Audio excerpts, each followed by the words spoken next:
देवियों और सज्जानों, स्वागत है। आज हम ला रहे हैं एक कहानी जो हर हिंदुस्तानी घर से जुड़ी है। हिंदुस्तान यूनिलीवर लिमिटेड यानी हूल की। सोचिए, सुबह उठकर जिस टूथपेस्ट, साबुन या डिटर्जेंट का आप इस्तेमाल करते हैं, Lifebuoy, Lux, Surf Excel, Wheel, ये सब हूल के परिवार का हिस्सा हैं। आज हूल के प्रोडक्ट्स 190 प्लस देशों में 3.5 बिलियन लोग रोज इस्तेमाल करते हैं। लेकिन इस सफलता के पीछे है एक लंबा रोमांचक सफर। अंग्रेजी हुकूमत से आजादी, स्वदेशी आंदोलन और बदलते भारत की कहानी। तो चलिए देखें कैसे एक विदेशी कंपनी ने हिंदुस्तानी दिल जीता और हर घर की कहानी बन गई। ये है हूल की कहानी। लॉक किया जाए, शुरू करते हैं। कहानी शुरू होती है 1885 इंग्लैंड में, जब विलियम और जेम्स लीवर ने लीवर ब्रदर्स बनाई। उस समय ब्रिटेन इंडस्ट्रियल रेवोल्यूशन के शिखर पर था। नए नए इन्वेंशंस हो रहे थे और लोगों की जिंदगी तेज रफ्तार से बदल रही थी। लीवर ब्रदर्स का सपना था एक ऐसा साबुन बनाना जो सफाई को आम आदमी तक ले जाए, और इसी सोच से उन्होंने अपनी पहली फैक्ट्री लगाई। उन्होंने सनलाइट साबुन लॉन्च किया, जो अपने समय का एक नया और बेहतरीन प्रोडक्ट था। सनलाइट साबुन ने सफे को एक नई पहचान दी और घर घर तक अपनी जगह बना ली। इस साबुन की मार्केटिंग भी अलग थी। पहली बार लोगों को बताया गया कि सफे सेहत के लिए कितनी जरूरी है। 1888 में लीवर ब्रदर्स ने सनलाइट साबुन इंपोर्ट करके कोलकाता में बेचना शुरू किया। पहली बार एक अंग्रेजी साबुन ने हिंदुस्तान के बाजार में कदम रखा। इससे सफाई का कॉन्सेप्ट आम लोगों तक पहुंचा और धीरे धीरे साबुन हर घर की जरूरत बन गया। 1895 में लाइफ बॉय साबुन लॉन्च हुआ, तंदुरुस्ती की रक्षा के नारे के साथ। लाइफ बॉय ने अपने हेल्थ मैसेज से लोगों को अट्रैक्ट किया और सफाई के साथ साथ सेहत पर भी जोर दिया। यह साबुन सिर्फ एक प्रोडक्ट नहीं, बल्कि एक हेल्थ रेवोल्यूशन बन गया। यूरोप में भी नए एक्सपेरिमेंट्स हो रहे थे। नेदरलैंड्स की कुछ बड़ी मार्गरीन कंपनीज ने मिलकर मार्गरीन यूनी बनाई, जिसका मकसद था सस्ती और अच्छी क्वालिटी का खाना लोगों तक पहुंचाना। यह एक नई सोच थी जिसमें फूड प्रोडक्शन को इंडस्ट्रियल स्केल पर लाया गया। 1939 में लीवर ब्रदर्स और मार्गरीन यूनी ने मिलकर यूनिलीवर बनाया, एक ऐसा ग्रुप जो साबुन और मार्गरीन दोनों के लिए पाल्म ऑयल का जुगाड़ करता था। यह मर्जर यूरोप की बिजनेस दुनिया में एक बड़ी घटना थी, जिससे ग्लोबल स्केल पर प्रोडक्शन और डिस्ट्रीब्यूशन पॉसिबल हुआ। 1928 में यूनिलीवर ने भारत में हिंदुस्तान वनस्पति मैन्युफैक्चरिंग कंपनी शुरू की और दलदा वनस्पति घी लॉन्च किया। दलदा ने देसी घी का सस्ता विकल्प दिया, जो आम आदमी के बजट में फिट बैठता था। इससे हिंदुस्तान के किचन में एक नई सोच आई। दलदा ने आम किचन में जगह बना ली और कंपनी ने हिंदुस्तान की नब्ज पकड़नी शुरू की। हर घर में दलदा का डब्बा दिखने लगा और यूनिलीवर ने अपने प्रोडक्ट्स को लोकल कल्चर के हिसाब से बदलना शुरू किया। लेकिन आगे आजादी की लहर थी और विदेशी कंपनी के लिए रास्ता आसान नहीं था। भारत में स्वतंत्रता की लड़ाई तेजी पकड़ रही थी और अंग्रेजी कंपनियों पर लोगों का भरोसा कम होता जा रहा था। स्वदेशी की आग कंपनी तक भी पहुंचने वाली थी। लोग अपने देश की चीजें खरीदने लगे और ब्रिटिश प्रोडक्ट्स का विरोध होने लगा। यूनिलीवर को भी अपनी स्ट्रैटेजी बदलनी पड़ी। अब शुरू होता है असली बदलाव। हिंदुस्तान की मिट्टी से जुड़ी हुई सोच, नए प्रोडक्ट्स और एक नई पहचान। यह सफर अब एक नए दौर में कदम रख रहा था। स्वदेशी आंदोलन ने विदेशी कंपनीज को झटका दिया। लीवर ब्रदर्स के प्रोडक्ट्स का बहिष्कार होने लगा। कंपनी ने समझा, अगर भारत में टिकना है तो हिंदुस्तानी बनना पड़ेगा। 1934 में मुंबई के सेवरी में पहली साबुन फैक्ट्री खोली। अब मेड इन इंडिया लेबल लगने लगा। लोकल मैन्युफैक्चरिंग से प्रोडक्ट्स सस्ते हुए और कंपनी ने अपनी पहचान बढ़ ली। मैनेजमेंट में हिंदुस्तानियों को जगह दी। प्रकाश टंडन पहले इंडियन डायरेक्टर बने। 1955 तक अधिकांश मैनेजर्स हिंदुस्तानी हो गए। यह स्ट्रैटेजी थी, बाजार और संस्कृति को समझना। स्वदेशी की आग में तपकर कंपनी ने अपनी नींव मजबूत की। अब यह विदेशी नहीं, हिंदुस्तानी कंपनी बन चुकी थी। अगला दौर आजादी के बाद का। आजादी के बाद सरकार ने विदेशी कंपनीज पर नियम सख्त किए।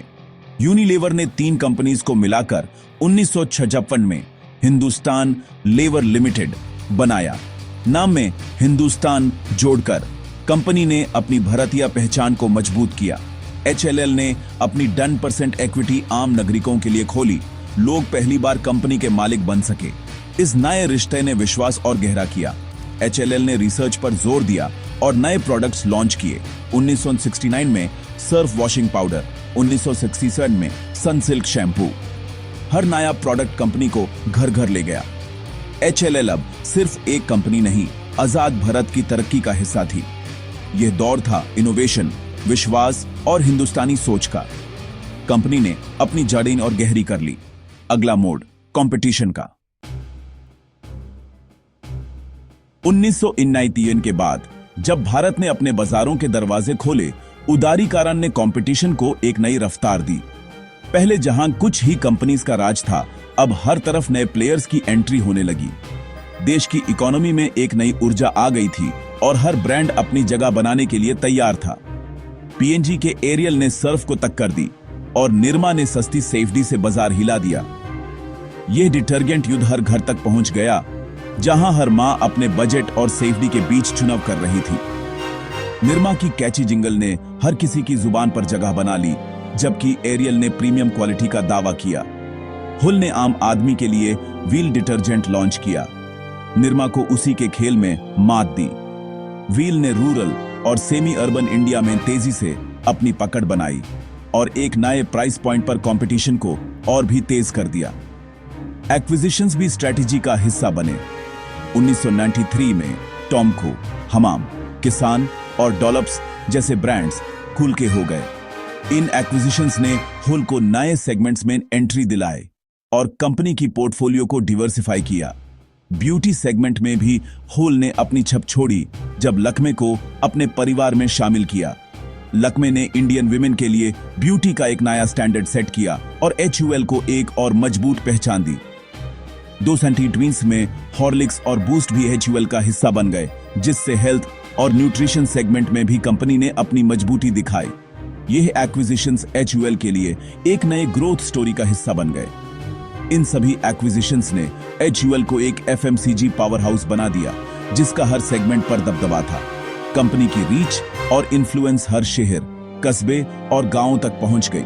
कंपटीशन ने कंपनी को नए आइडियाज और प्रोडक्ट्स लाने पर मजबूर किया। R&D लैब्स में नए फॉर्मूले, नए पैकेजिंग और नए कैंपेन्स पर दिन रात काम होने लगा। HUL ने हर सेगमेंट में अपनी पकड़ मजबूत की, चाहे वो पर्सनल केयर हो, फूड प्रोडक्ट्स हो या होम केयर। हर जगह हुल का नाम और उसके प्रोडक्ट्स दिखने लगे। यह दौर था मार्केटिंग जुंग, इनोवेशन और विस्तार का। हर ब्रांड अपनी पहचान बनाने के लिए नए तरीके अपना रहा था और हुल हर चैलेंज के लिए तैयार था। अब बात करते हैं लाइसेंस राज और डिटर्जेंट युद्ध की, जहां से यह कहानी और भी रोमांचक हो जाती है। लाइसेंस राज के दौर में सरकारी कंट्रोल्स ने HUL को जोर का झटका दिया। उस समय हर बिजनेस डिसीजन पर सरकारी मोहर लगवाना पड़ता था और हर नए प्रोडक्ट या एक्सपेंशन के लिए अलग से लाइसेंस चाहिए होता था। यह सिस्टम न सिर्फ स्लो था, बल्कि इनोवेशन को भी रोकता था। प्राइस कंट्रोल्स और लाइसेंस की बंदिशों ने मुनाफा घटा दिया। कंपनीज को अपने प्रोडक्ट्स की कीमत खुद तय करने की आजादी नहीं थी, इसलिए प्रॉफिट मार्जिन्स बहुत कम हो गए। हल जैसे बड़ी कंपनी को भी अपने खर्चे संभालना मुश्किल हो गया था। Chairman T. थॉमस ने जनता साबुन लॉन्च किया नुकसान कम करने के लिए। ये एक सस्ता और आम आदमी के लिए बना साबुन था, जिससे कंपनी को अपने लॉसेस थोड़े कम करने का मौका मिला। इस प्रोडक्ट ने हुल को एक नए कस्टमर सेगमेंट तक पहुंचाया। 1970s में सरकार ने विदेशी कंपनीज को अपनी हिस्सेदारी कम करने को कहा। इस पॉलिसी का मकसद था कि इंडियन कंपनीज को ज्यादा मौका मिले, लेकिन मल्टीनेशनल कंपनीज के लिए यह एक बड़ी चुनौती थी। हुल ने देश छोड़ने के बजाय सरकार से समझौता किया, एक्सपोर्ट और कोर सेक्टर्स में योगदान का वादा किया। उन्होंने अपने बिजनेस मॉडल को बदला और लोकल पार्टनरशिप्स पर फोकस किया ताकि इंडिया में अपनी जगह बना सके। इससे कंपनी को अपनी मेजॉरिटी हिस्सेदारी बनाए रखने की अनुमति मिल गई। ओवल ने अपने शेयर होल्डर्स को भी भरोसा दिलाया कि कंपनी इंडिया में ही रहेगी और ग्रो करेगी। उदारीकरण के बाद डिटर्जेंट युद्ध ने मार्केटिंग और डिस्ट्रीब्यूशन की ताकत दिखाई। मार्केट में कई नए प्लेयर्स आए और कंपटीशन तेजी से बढ़ गया। हुल ने अपनी सप्लाई चेन को मजबूत किया और हर शहर, हर गांव तक अपने प्रोडक्ट्स पहुंचाए। सर्फ को दाग अच्छे हैं कैंपेन से रिलॉन्च किया, जिससे ब्रांड की इमेज बिल्कुल बदल गई। इस कैंपेन ने लोगों को दाग से डरना नहीं बल्कि उन्हें एक्सेप्ट करना सिखाया। व्हील को गांव-गांव तक पहुंचाया। ह्यूएल ने रूरल मार्केटिंग पर फोकस किया और हर घर तक अपने सस्ते डिटर्जेंट प्रोडक्ट्स ले जाकर मार्केट शेयर बढ़ाया। यह युद्ध ने ह्यूएल को और भी मजबूत बनाया।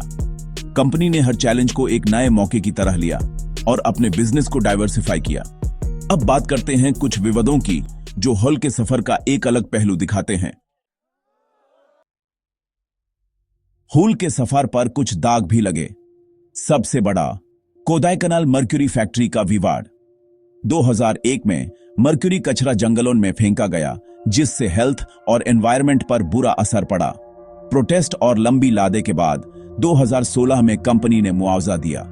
दूसरा विवाद फेयर एंड लवली क्रीम पर रंगभेद का आरोप। विज्ञापनों ने गलत संदेश दिया, जिससे कंपनी को आलोचना झेलनी पड़ी। 2020 में फेयर शब्द हटाकर ग्लो एंड लवली नाम रखा गया और मार्केटिंग को बढ़ला गया। इन घटनाओं ने कंपनी को सोशल रिस्पॉन्सिबिलिटी समझाई। हुल ने अपनी इमेज सुधारने की कोशिश की। चुनौतियों के बावजूद हुल ने आर्थिक मोर्चे पर शानदार प्रदर्शन किया। ब्रुक बॉन्ड और सर्फ एक्सेल ने 1000 करोड़ सेल्स पार की। व्हील ने 2000 करोड़ छुआ।